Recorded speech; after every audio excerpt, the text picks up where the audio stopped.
Hey, stranger, we're back. Hey, Andy. Bit of a break for the sensei after the final the final game and in the first 12-team playoff bracket matchup. So we're back for a short, I guess, season-ending episode and cast our sights towards some of the off-season activities here with the draft and the combine, and then before you know it, it'll be August and season 2 will be underway. But it's good to see you. Been a bit. Thank you. Yeah, I mean, to me, this is our wrap-up show, right? Mhm. It's an unprecedented run to a national championship with 12 teams. First time we talked about the good and the bad, and now let's talk a little bit about what I had said for many weeks prior, right? Which was Ohio State.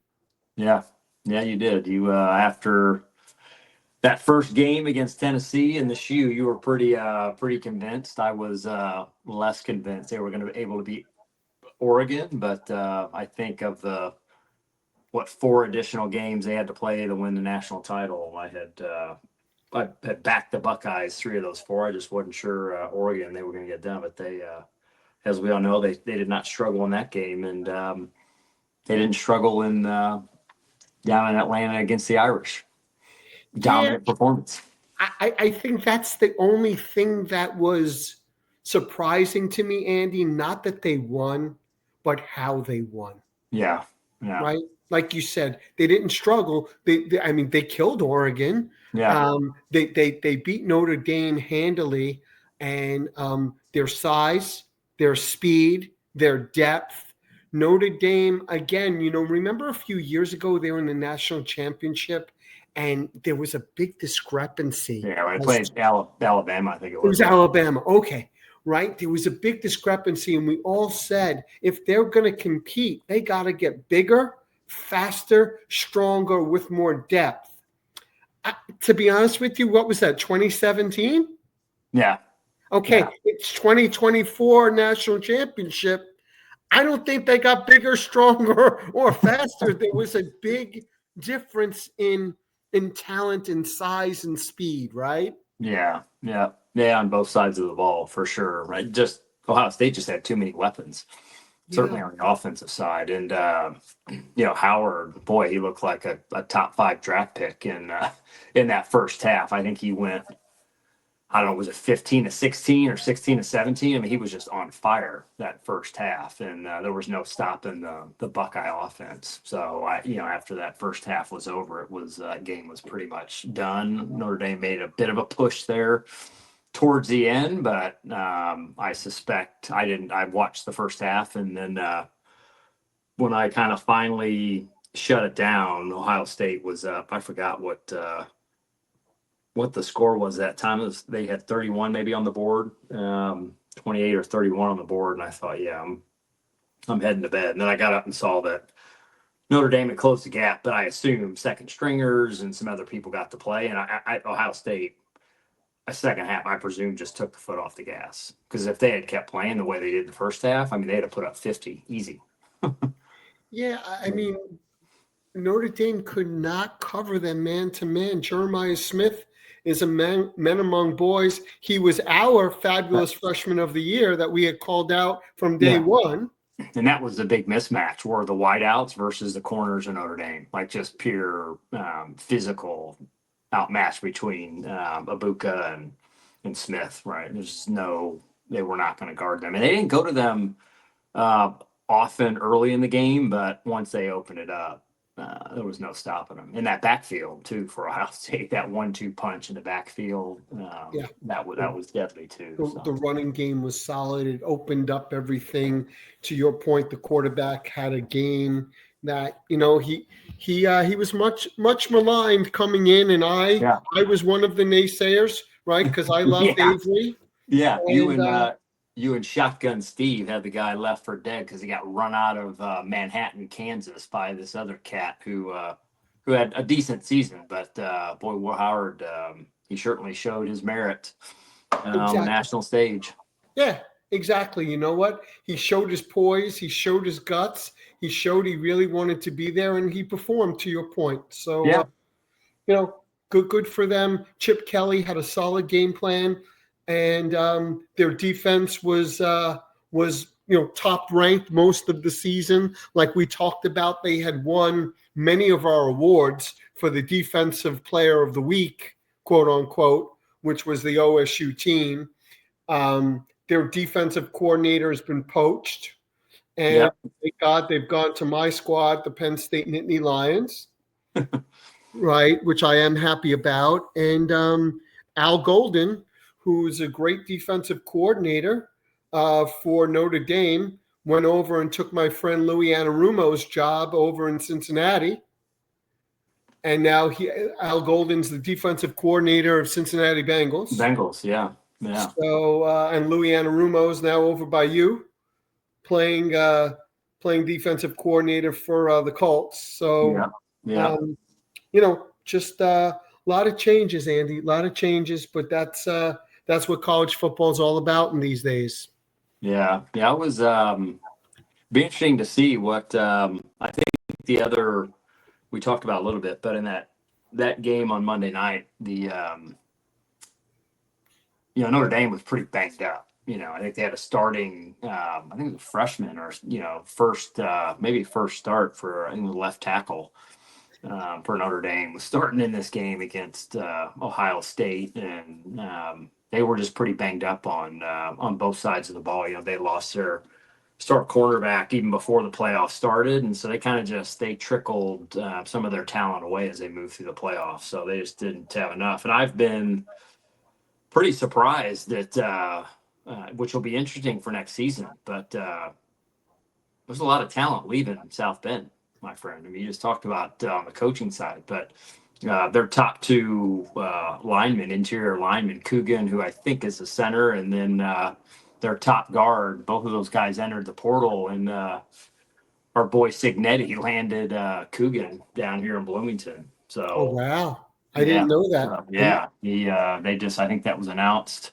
over the weekend here. So yeah, Sig's on a tear, man. I was looking this morning, and I think IU might be so far the number 3 team in the portal. They've landed 20 guys.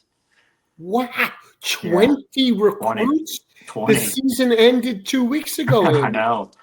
No 5-stars, but they've landed.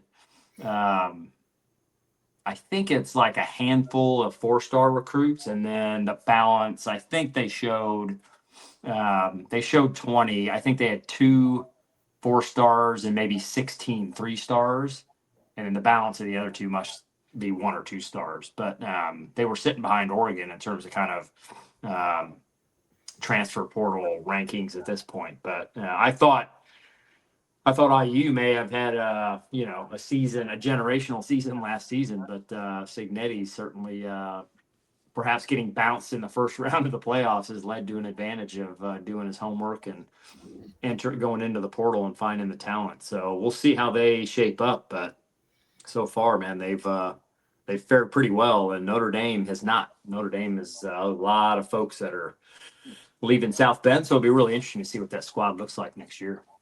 Maybe this is the new coach that's able to usher in this new world and create a sustainable winning program, this Signetti. I mean, he was coach of the year. Both of us had him as multiple coaches during the season. And you're right. They had a season of a lifetime in 2024. Yeah.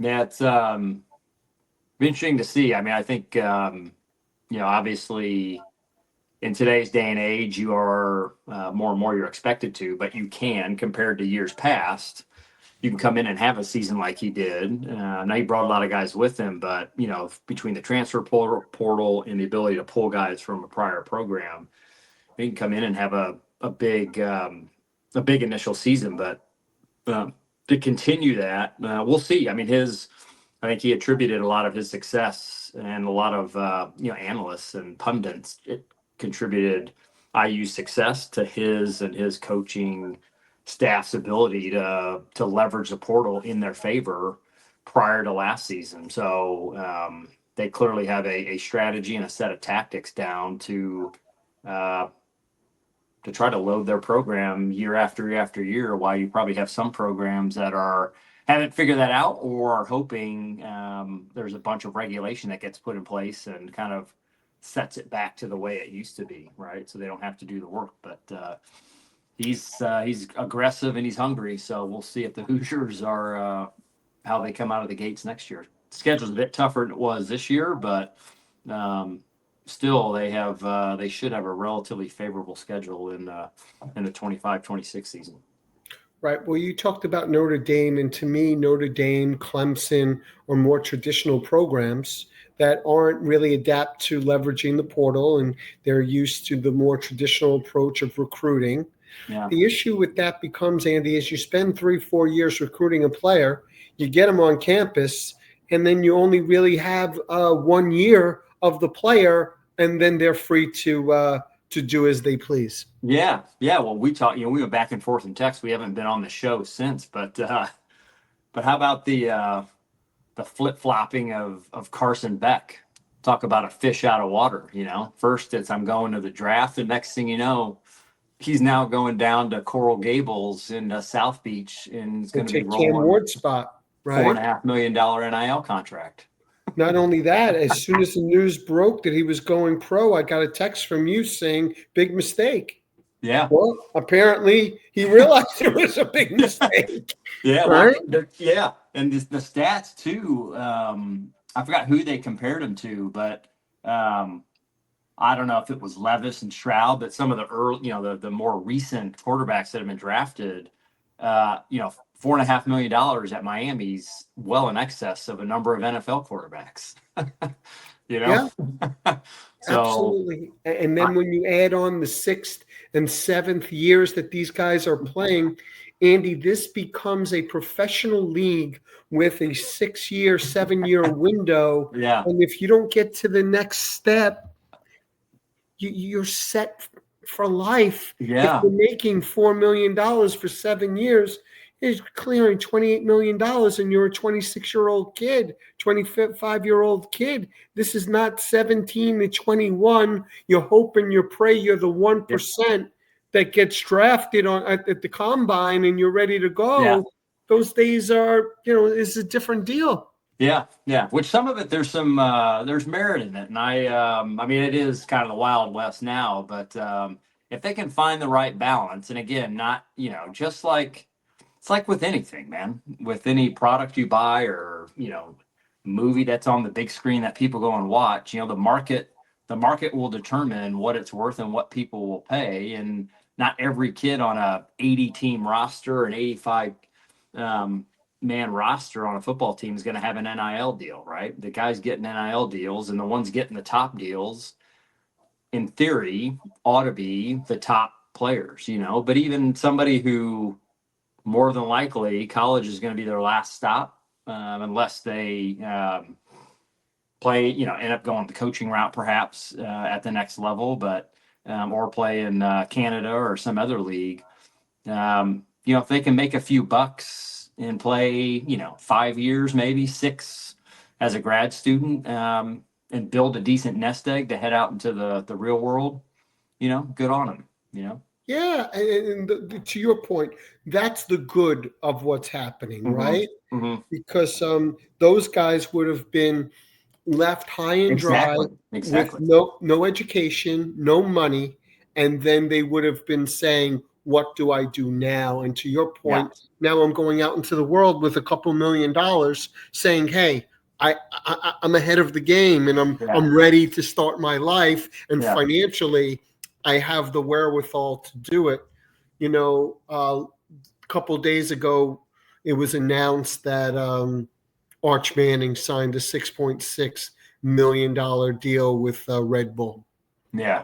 And right. So you talk about the best getting the money. There he is. He sat for 2 years, I'm sure. His NIL deal was millions prior, but now he's got another $6 million, right, for 1 year. He's not signing 4 or 5 year contracts. These are 1 year deals, Andy.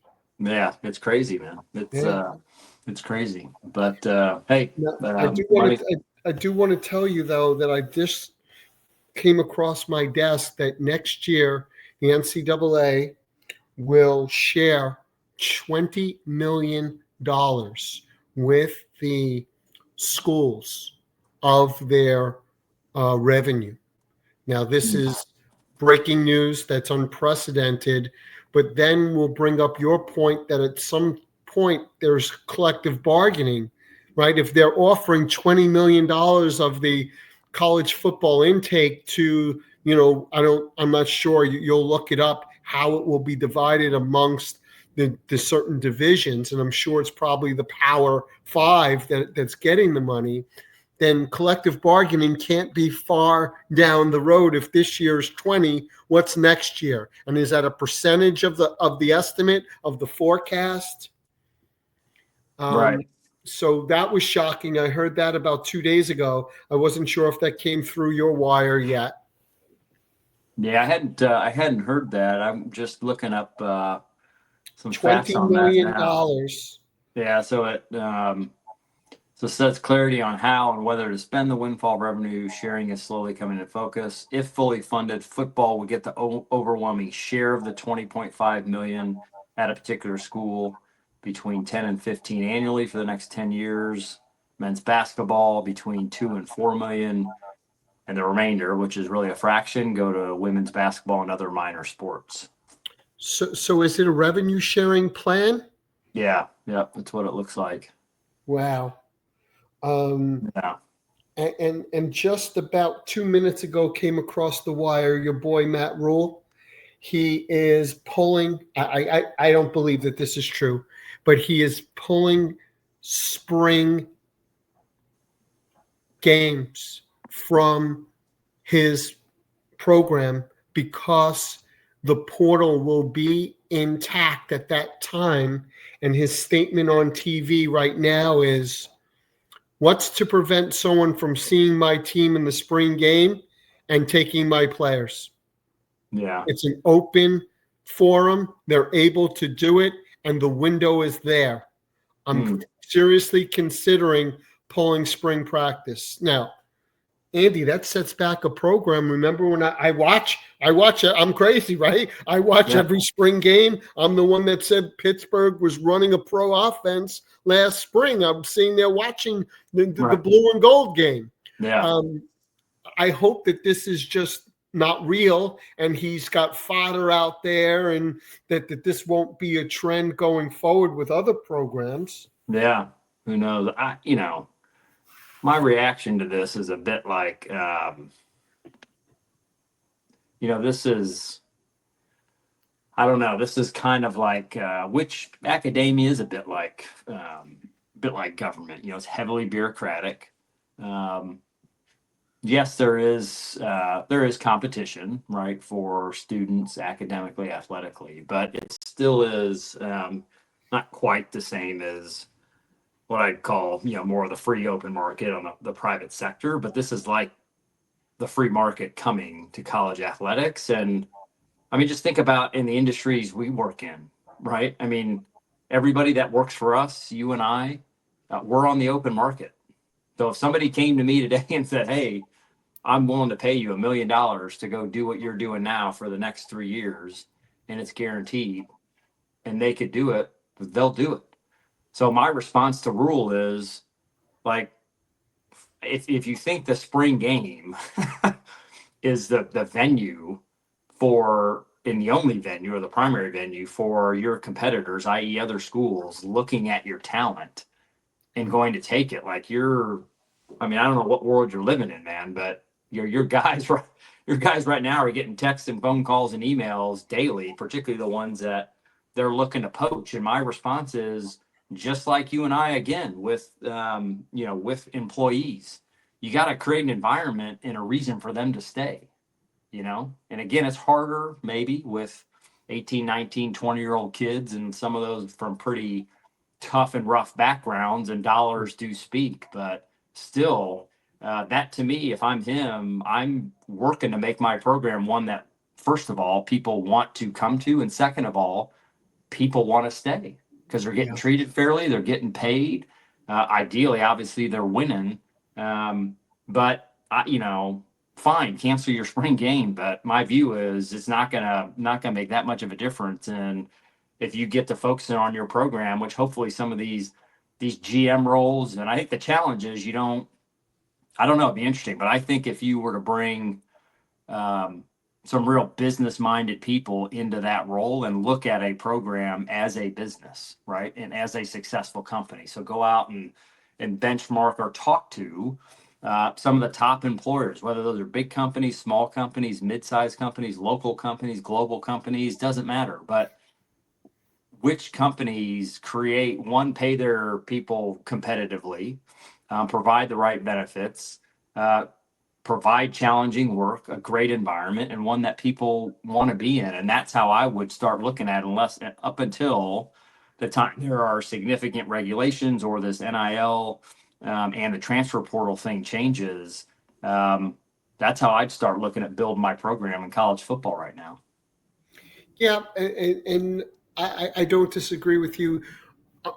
The only really trick to the whole thing is that somebody comes in and gives them more money. But to your point, what's in the business world, what's to stop me from going, right? How I got to my new role now, right? They offer me a package and it seemed nice to me. I could do the job. It was an environment I wanted to be in.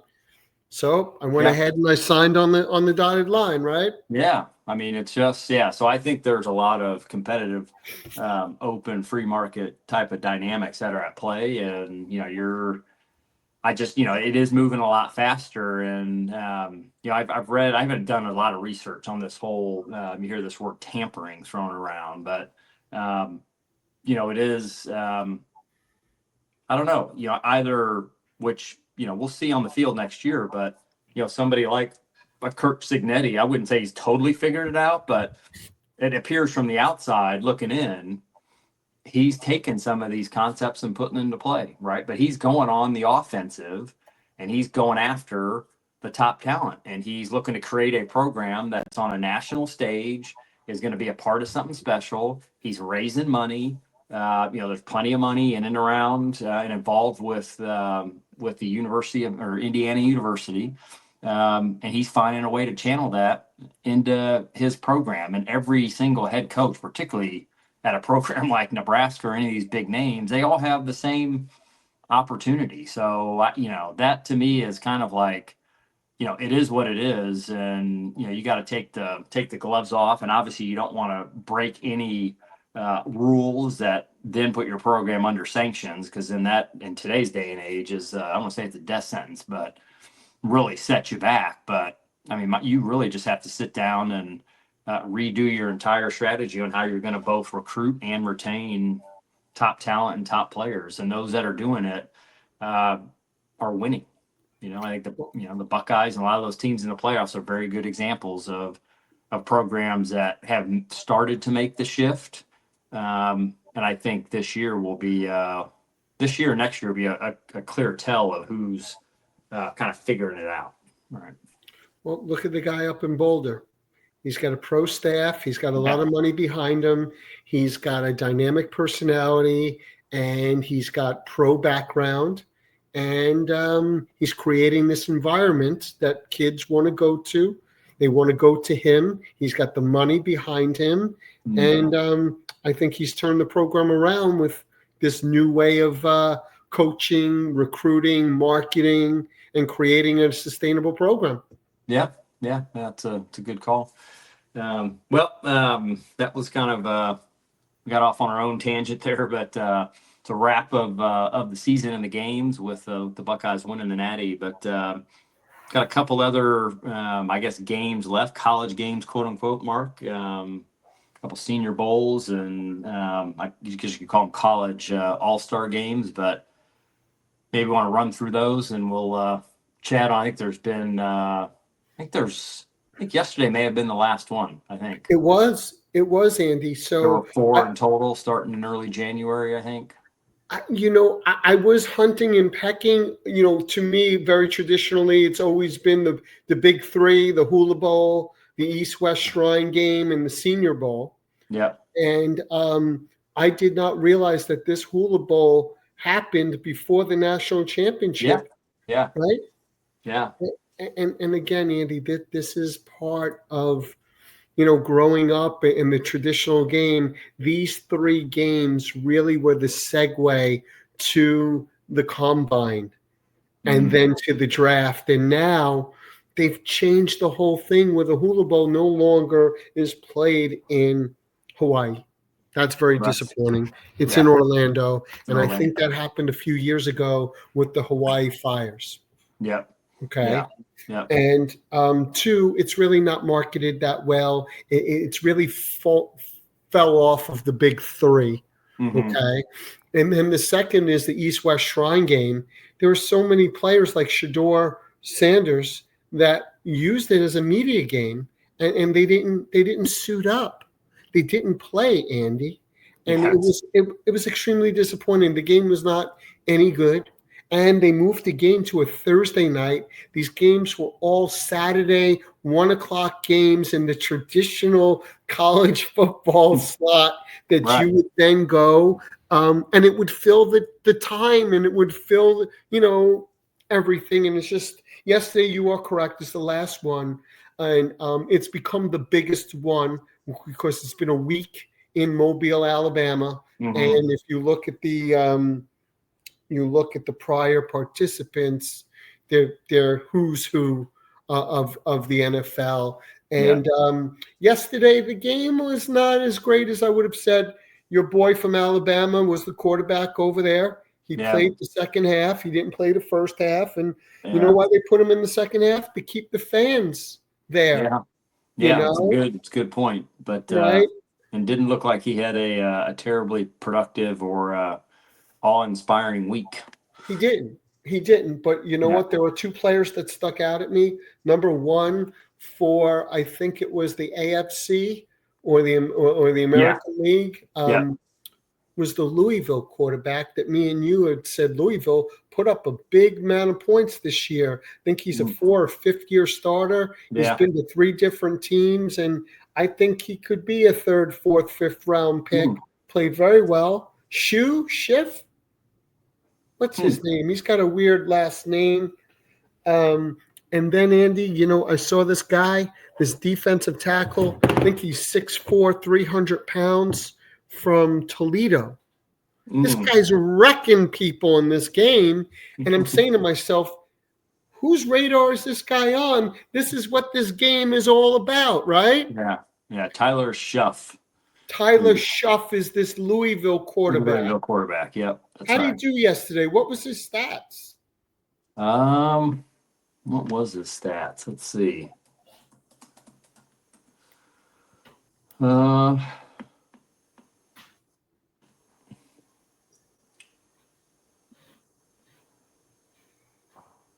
He was voted a top performer for the week of the practice. Okay. So I don't know how they. I assume they do that based on drills and things like that. But said, let's see, top performers: Senior Bowl Executive Director Jim Nagy. He was voted as top quarterback for the national team during the week of practice. So he looked like it, Andy. Yeah. And I want you to see who this guy is, because he was not on our radar the whole year, yet maybe we saw 1 or 2 Toledo games, and, me and you do watch mid-majors. This guy, Alexander, 6'4", 311 pounds, defensive tackle. Yeah. I was, I think it wasn't a Senior Bowl. I think it was the East-West Shrine game. But this, in the East-West Shrine game, how about my boy Kyle McCord? I did not see it. How did he do? He stood out. He was in terms of kind of the NFL, kind of draft prospects and rankings from the bowl. He was ranked the number 1 player from that game in terms of like promise for the next level. And then you had the which I remember this, the running back or the quarterback for Kansas, Kobe Bryant, spelled Cobee, not Kobee, but he Was had. he the guy that scored those 4 touchdowns and beat Iowa State that No, game? that was a running back. This is a cornerback. Oh, who was that run? Remember that guy? He Yeah, was a wrecking machine. yeah. He was solid. But there's this guy. Um, I think this is it. Let me see if I can find the video. There's I think his left tackle from Rutgers. This guy. Where is he? Yeah, Rutgers left tackle Holland Pierce. 6'7" 3/4 inches tall, 342 pounds. Ooh. Yeah, giant, 6'8", 350, and apparently he turned some heads in the practice. So we'll see how he does at the combine. But certainly in the drills, quick feet and solid hands had a lot of scouts impressed. So that's probably the next big thing as these three All-Star games are gone. They've come and gone quickly, and now February 28th to March 3rd, we'll be out in Lucas Oil. Yeah, the 27th through the 2nd is the draft combine here in Indy, and then that's always a sight to see, and they typically set that up so the big names and big positions, quarterbacks, I think running backs are typically on Saturday, so they can get the fans in. But yeah, we'll see. There'll be lots of talent at here in Indy, and it'll be really interesting to see. I'm always interested to see which, particularly the skill positions, primarily quarterbacks, but who participates and who doesn't. Who wants to not Not kind of throw. show up and show out. Yeah, and Yeah. I don't know. I'm not a big fan of those that want to do their own thing and they don't come out and compete. So I like it when the guys come out and compete against their peers, and I think it's just it's a bit of a show of humility and also some confidence that they're willing to step out under the lights and go at it against some of the top competitors in the country in their position. Have you ever been? I've not been live. No, I haven't No. been down there. I need to. I'm trying to tap a few folks, a few sources to see if there's a way to get in there this year. If not, maybe we'll go down from just a general spectator standpoint. But I'm That would always be amazed at something the if we speed. if we could broadcast from the combine. Yeah, that's right. We have to get some media passes. Yeah, I'm always just like the speed of some of these guys, particularly the cornerbacks and wideouts, and then some of these, linemen, these offensive and defensive linemen who are running, 4.7, 4.8 sub-5s or just moving. Yeah. Yeah. So we'll have to see if my boy Desmond from Florida, That's right. That's right. 6'5", See how he shows up. And then ultimately, they've made this draft a traveling show that I've gone multiple times at Radio City, Madison Square Garden, and I loved it in the Saturday morning. I go for brunch and we'd have our Bloody Marys and our mimosas and screwdrivers, and we do our own tailgating, and we walk into the Garden or Radio City, and now it's in Green Bay, Wisconsin. Oh, it's going to be great, man. That Lambeau, that Lambeau. environment's going to be electric, man. Yeah. And it was a show last year in Detroit and Motor City, but I mean, Lambeau's they're going to show up and show out, man. I mean, that town is that's all they know is football. So that's going to be that'll be a fun draft.